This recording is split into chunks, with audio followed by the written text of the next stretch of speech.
It is clear for the European Commission that we cannot deal with the challenge of eliminating poverty without at the same time addressing sustainability and tackling climate change.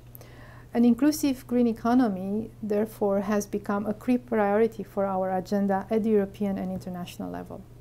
So in the area of development cooperation, the European Commission has developed three main communications to the European Council and the Parliament, which represent our policy paper, so to speak, which are dealing with green economy. The first one, called Rio +20 towards the green economy and better governance, was developed in 2011.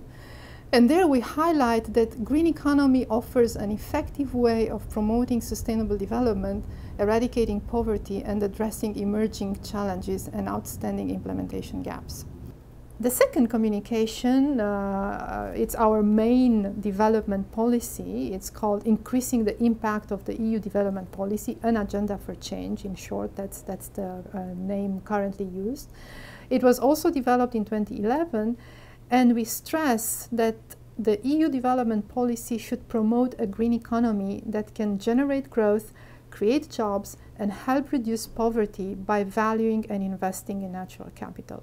And this is very important because natural capital, it's an idea that it's now growing and taking roots, and it's very important for us to really emphasize the link between natural capital and poverty reduction.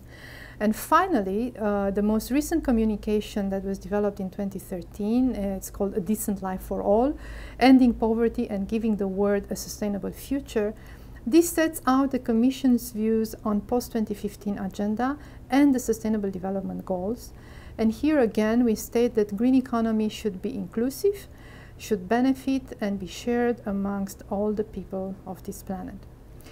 In addition to that, we have the strategy paper of the Environment and Natural Resources Thematic Program, which is the main thematic financial instrument that we've been using in the current budget cycle, which ends in fact this year. And in this instrument, again, we identified green economy and mainstreaming environment and climate change as key priorities for the EU cooperation. So as you can see, there is a number of clear policy developments in which we are moving very concretely to implement green economy. We have clear objectives to achieve by 2020, one of which is to engage 20% of our EU budget to climate-related initiatives. It's a legally binding decision of the European Commission, which means that in the next financial framework between the 2014 and 2020, all the EU budget will have to demonstrate that 20% of our investments are climate relevant. And it represents around a threefold increase from the current share, which is only 6 to 8%. So it's major. And to achieve this increase, climate mitigation and adaptation actions will have to be mainstreamed into all the major EU spending programs, including regional development, including energy, transport, research, innovation, common agriculture policy. When we come on the development cooperation side, of course, we are binded by the same 20% target.